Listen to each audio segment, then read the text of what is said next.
কবরের পাশে দাঁড়িয়ে সূরা ইয়াসিন পড়া যাবে কিনা? সূরা ইয়াসিনের নানাবিধ ফজিলতের কথা আমরা শুনি, এর একটিও বিশুদ্ধ হাদিসে দ্বারা প্রমাণিত নয়।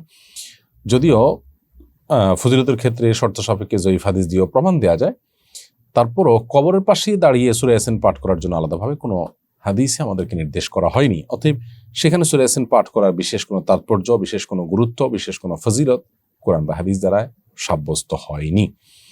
তবে আমরা কবরের পাশে দাঁড়িয়ে কোরআনে কারীমের তেলাওয়াত জেনারেলি করতে পারবো কিনা সেটা নিয়ে ওলামাদের মধ্যে একাধিক মত আছে। বিশুদ্ধ মত অনুযায়ী কোরআনে কারীমের তেলাওয়াত তো করাই যেতে পারে। এর উদ্দেশ্য যদি হয় যে মৃত ব্যক্তির কাছে সওয়াব রেসানি বা সওয়াব পৌঁছানো, তাহলে সেটা দূরে থেকেও আমরা করতে পারি, কবরের পাশে গিয়েও করতে পারি। কবরের পাশে গিয়ে মূল যে কাজটা করতে হবে তা হলো কবরবাসীকে সালাম পেশ করা।